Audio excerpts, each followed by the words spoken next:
Good morning, my YouTube friends. Today, Autumn and I are going to be making some blueberry syrup. Now, we got the recipe from the Ball Complete Book of Home Preserving, so you know where the recipe is coming from. And we're going to get this started because it's going to take a long process. The first thing we're going to do is Autumn's going to take the blueberries and put them in that pan over there. We need 8 cups total. No, it's okay. We need 8 cups total. What about this? I will wash it. And she's going to start mashing it. Stop. She's going to start mashing it with the potato masher. Right now? Right now. And I'm going to finish measuring out the rest of the blueberries for you, okay? Okay. Let's see if Mash I can. it now. Yes, smash them good. Not, you don't need to, just push down on them. We're going to mash them up the best you can. We need 8 cups total. That way I can look through here and get rid of some stems, because when we're done with that, we're going to take the leftovers and we're going to turn it into blueberry jelly, because we don't like to waste anything really good, especially from blueberries. Okay, so that was 1 cup. I'll help you too. Once you get more in there, they mash easier. So that's 2 cups.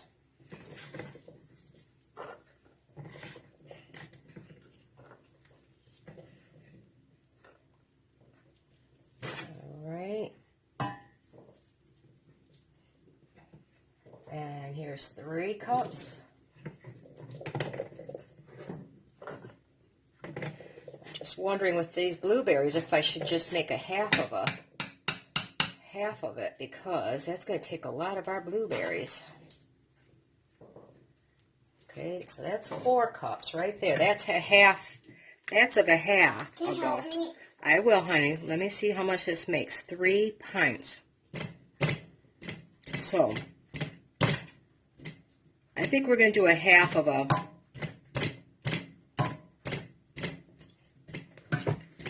Well, we can always get more blueberries, can't we? We need. Okay, that's 5. We take all of our blueberries. 6. No. Not with your fingers, because you haven't washed your hands. 7. We'll have enough blueberries for a snack later. 8. All right, and I will come help you with that. And maybe make blueberry pie.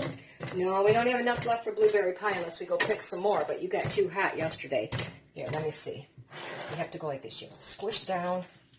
These are pretty firm, aren't they? Yeah. Squish down. Squish down. I think maybe I'll get my Ninja blender out. Okay. Where is it? Well, you keep mashing and I'll get my Ninja blender and we'll do them both together, okay?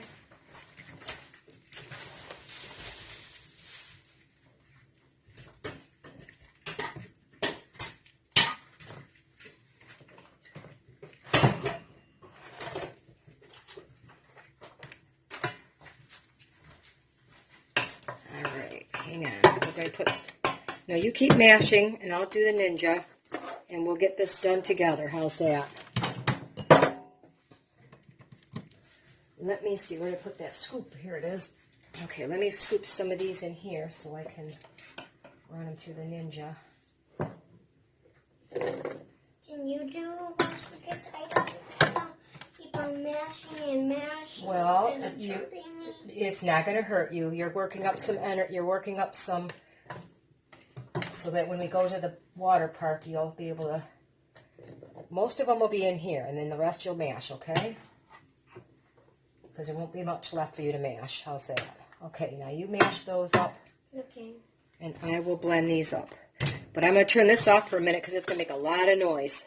We're done. All right, running it through the Ninja really made a difference here. We got a nice big mess of blueberry puree, and to that I need to find a spoon. Hold this up here. Don't let it fall in there.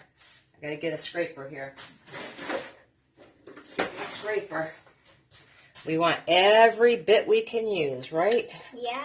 Don't want to waste any of it because blueberries taste so yummy. Yeah. And we can't waste it because It's so yummy. And it was a lot of work too, wasn't it, to pick all those blueberries? Yeah. We went again and it was really hot, so we didn't get as many the first time. Autumn got a little tired of picking in the heat and got a little whiny, so we didn't get as many. Now, we had the 8 cups of mashed blueberries. Now we need to add in 2 cups of water. That's filtered water, because we don't want chlorine and all that in it. Here, you know what? It'll be easier for you to mix it with this. Okay.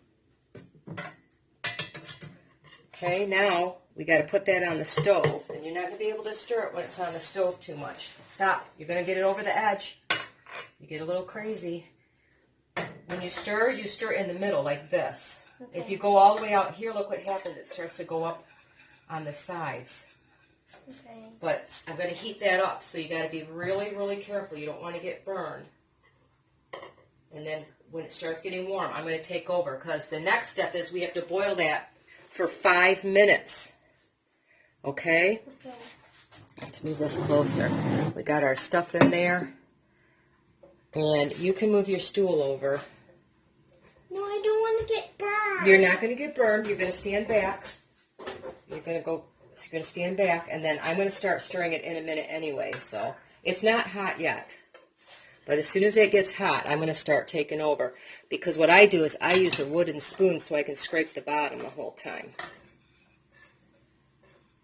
Okay, so we're going to warm this up, and we're going to cook it for 5 minutes at a good boil. All right, this next step is too dangerous for Autumn to be here, because this is wicked hot. We are going to strain our puree here. It's so thick, I hope we can get some of the juice out of it. If not, we're just going to use the puree as is, because I don't care if it's perfectly clear. I just want all that yummy blueberry flavor. I have a double layer of cheesecloth here, and I have a small colander in there just in case it spills over, which it very well might, because this made a lot more puree than I thought it would. I think we're going to have a problem here.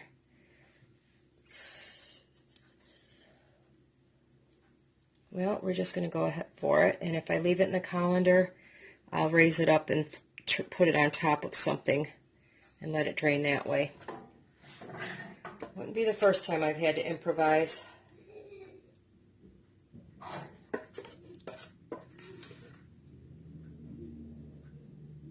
All right, we're going to see if we can get this hung up, or however I'm going to make it drain. We took some of that blueberry puree that's been warmed up, and Autumn's put it on her pancake this morning. They have to tell us how good it is. Might be a little hot. Be careful.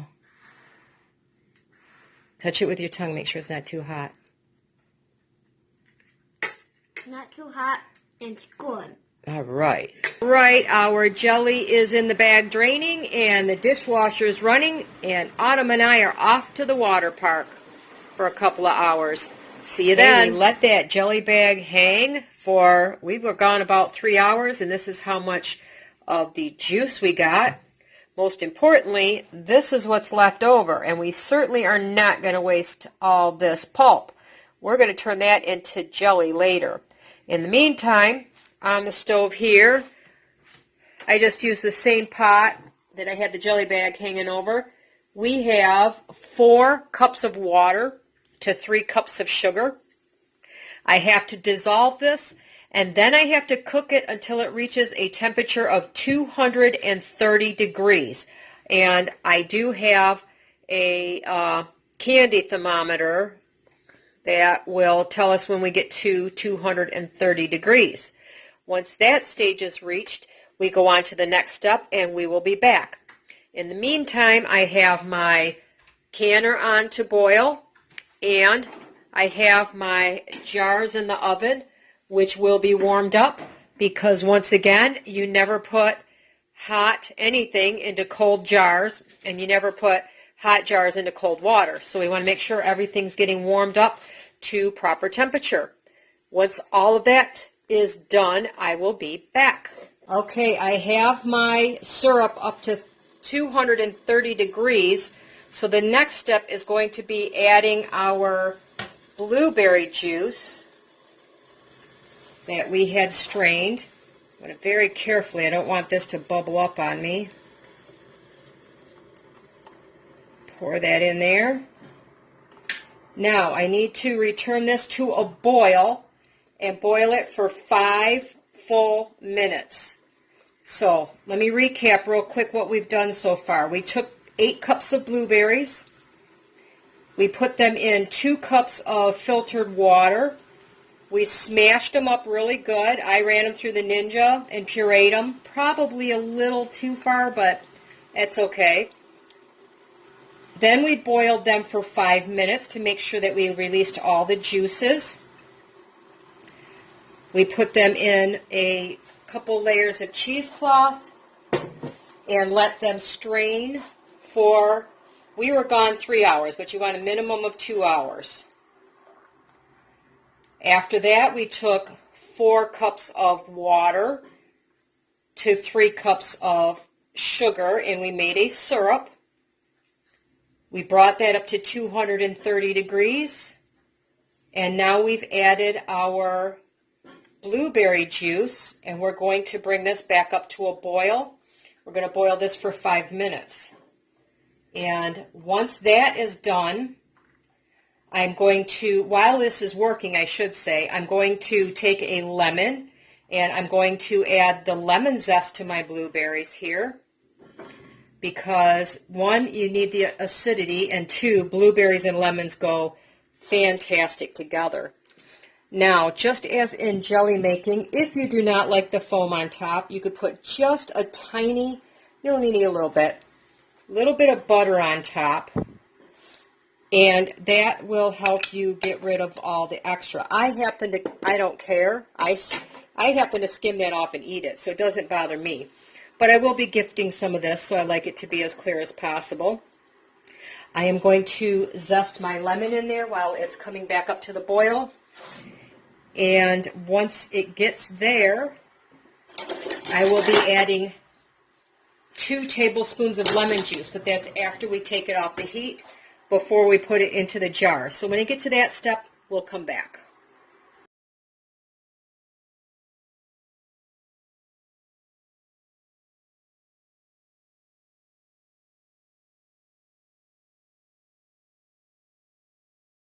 All right, this has almost been boiling for 5 minutes, and I do stir it for much of the time because the last thing I want to do is have anything stick to the bottom. So there we go. And basically, let me show you real quick. When I say boiling, you want it to boil enough that it's difficult to stir down. You can still see the bubbles coming up here. Okay, that's what you mean by a full rolling boil. You can still see the bubbles as you're stirring. So that goes off. I'm adding 2 tablespoons. Now you want a commercial lemon juice because they have a strict quality control on them. And there goes my lemon juice. So the last step to my syrup is just bottling it up. Which again, my jars are heated, my water's boiling, and I'm going to get my jars out next, and we will move on to that step really quickly here. Now remember, this is exceptionally hot. We took that up to 230 degrees, so you need to be extremely careful with these next few steps. So let me get a couple of jars out of the oven, and we'll be right back. All right, our next step is to ladle it into the jars. You want it within a 1/4 inch of the top. You do not have to worry about obviously removing any air with this. These are 3/4 pints or 12 ounces. I figured that's a good size for my son's family of 6 to have pancakes. So we will do a couple of jars of that so they can, since Autumn's the one that really wanted it.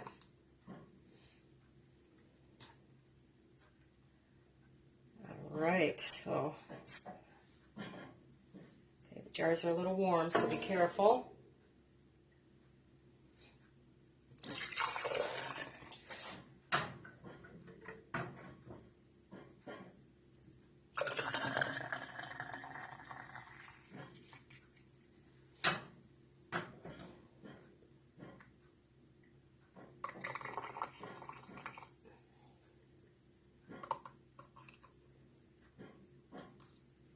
You can always adjust the headspace after.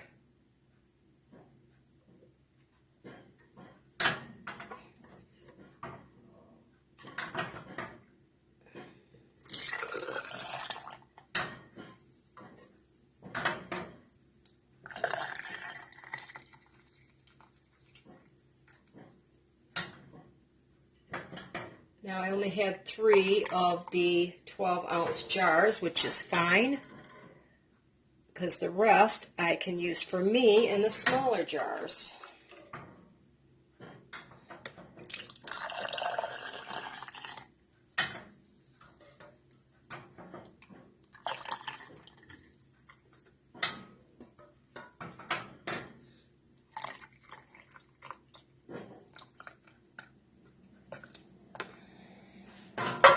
Alright, I'm afraid to touch these. They're a little hot. Ooh.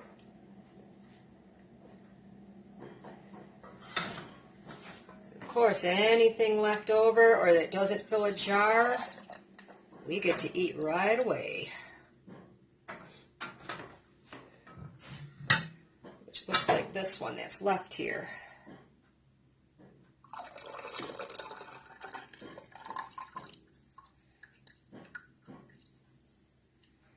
All right, so this last jar is not going to get processed. That one's just going to get stuck in the refrigerator for us to have on pancakes the next couple of days.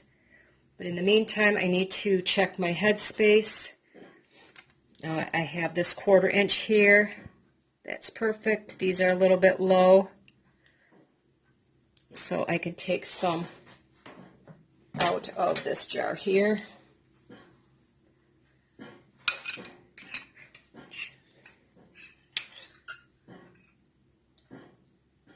Now with a headspace, it's okay to go under. You just don't want to go over.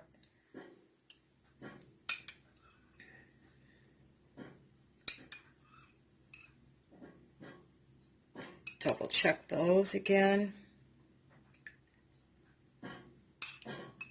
So we want at least a 1/4 inch headspace. That's to allow the proper vacuum.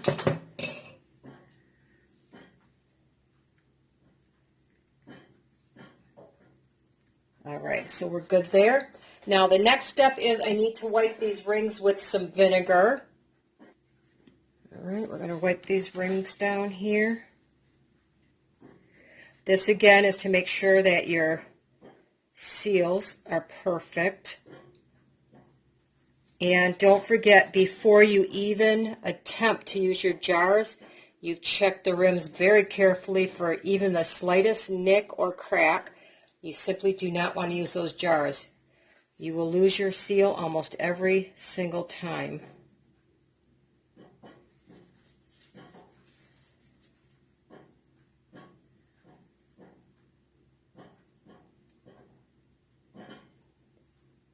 So there you go. Wipe those down. Any doubt?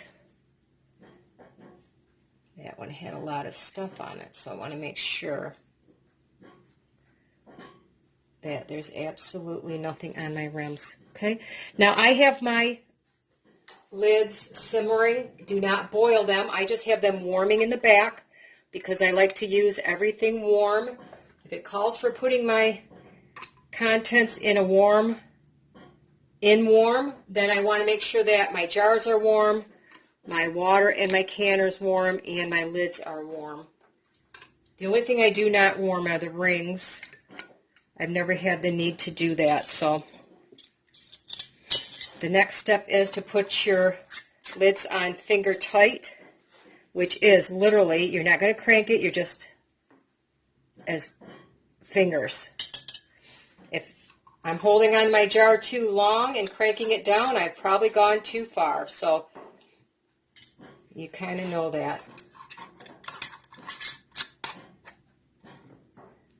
For the one we're going to use right away, I'm simply going to use an old ring, and I'm going to put that into the refrigerator once it cools down.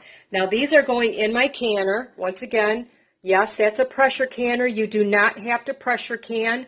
I'm using it as a water bath canner that has been warmed up. You can hear it kind of thumping in the back there because the water is really hot. Ooh. These are going in here with at least 1 inch of water over top for 10 minutes. Then I will turn off the heat, let them sit for 5 more before I take my jars out of the canner. Just want to make sure nothing's going to tip in there. One thing I don't like is, with my other one, it seemed like it sat up better in the basket. So I take my time to make sure I have them nice and flat in here.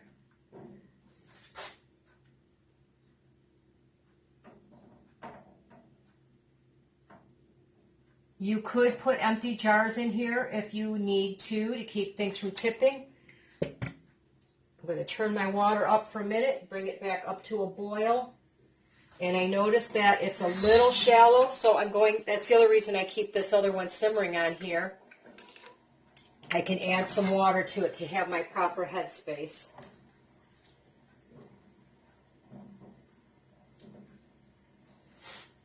To measure that.